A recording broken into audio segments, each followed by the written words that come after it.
Hey everyone, this time we played Dragon Quest IV.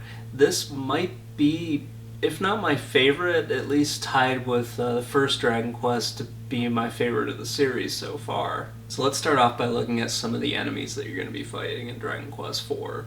Again, these were all drawn by Akira Toriyama, and there are a few continuations from the previous games. I really like the enemies in this. All of the enemies in Dragon Quest, they're just really, really cool. So let's check them out first in the book, and then we'll go to the game. Quest 4 section.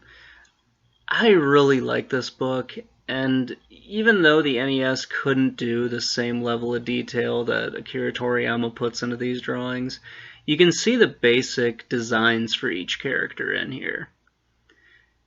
It just looks so cool. I love how he just kept the same art style, and I love how the games incorporated this art style into pretty much everything. It's just amazing that he kept coming back and kept drawing new and pretty interesting characters for all of these games. And they still were able to incorporate some of the old designs. I wish they had a few more of them, but these new ones look really awesome. And yeah, you can see some of the Dragon Ball characters in here as well, but you know, whatever, it still looks awesome. So you can see that they were able to get some of the detail for the monsters translated into this nice pixel art for the game. Now, just to talk a little bit about the battles, they're fine for the most part.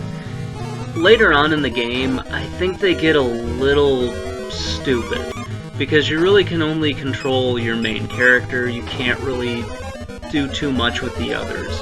So you're only really telling your main character where to attack, and the other three members of your party are just kind of going on their own. You can control the tactics, but it's just really stupid for me to sit there and play this and hope that my characters cast the right spells and just hope that they do what they're supposed to do. That's probably why they gave the hero as many healing spells, because they knew that you're gonna have to be the healer for your party since the AI is pretty incompetent. While the story of Dragon Quest IV is pretty boilerplate, you're just trying to stop a bad guy who wants to do a bad thing, and you play the hero eventually. Well, it is able to kind of stand out on the way that it gets to that, you defeating the bad guy who's trying to do the bad thing. I should point out a lot of the names that you're going to see and the names that I'm going to use are going to be a little bit different. If you played the DS version, it seems like they either modernized them or made them closer to the Japanese version. So the way they've set up the story, it reminds me a little bit of Phantasy Star III, where you have different parties over the course of the game.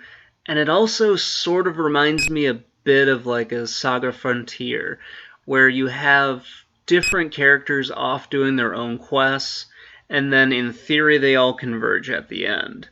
Dragon Quest IV actually does do it right, where you do have everybody converge at the end, everyone has a role to play, and they all have their own different motivations, which all play into why they're doing what they're doing.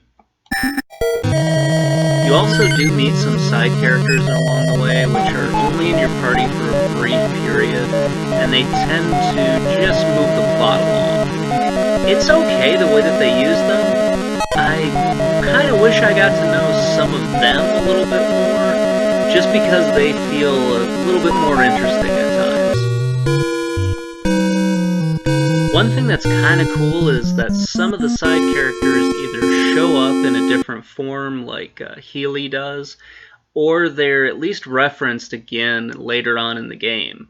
It's kind of nice that they circle back to these people, some of which don't quite make it, but it's just one of those weird things that it seems really more interesting than it actually is, or you kind of wonder, why aren't you helping me for the whole game, and why are you just kind of hanging around outside of this castle now? It's a weird thing to think about, but hey, it's a Nintendo RPG, so why not? It can do any weird thing that it wants.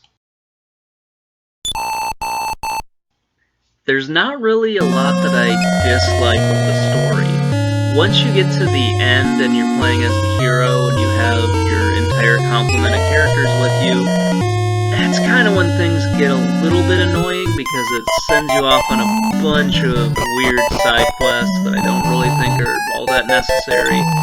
And you do eventually have to go off and collect all of the wonderful armor that you need at the end of the game. I honestly don't like that too much, where it's like, hey, now go find your ultimate weapons and then go fight the bad guy.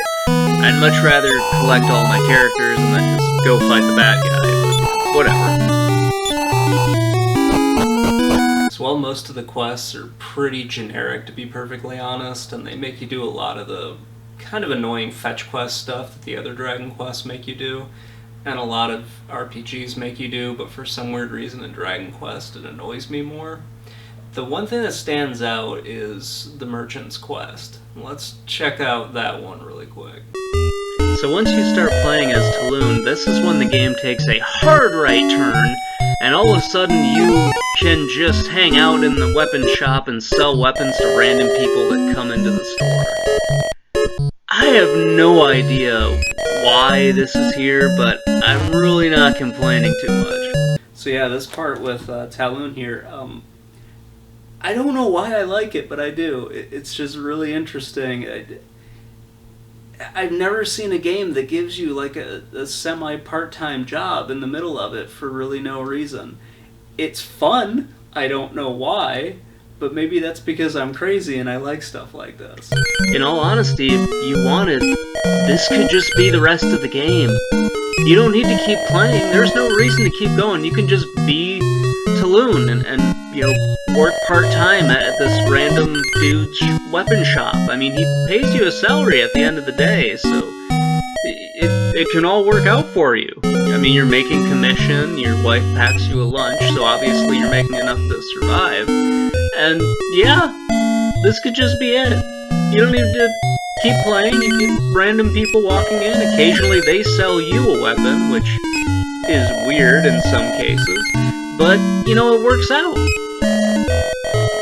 Granted, you can always just go on and complete Talon's quest. You don't actually have to just hang out here at the shop. You can move on and do your own thing.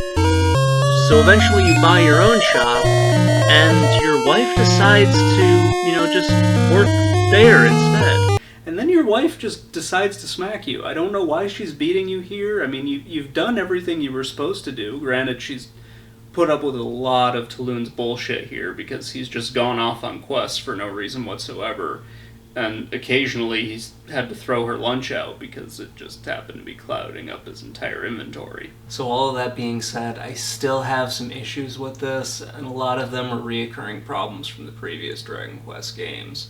You got a small inventory, your key items and your armor are all in that inventory at the same time, the items don't stack, and it just feels really, really frustrating.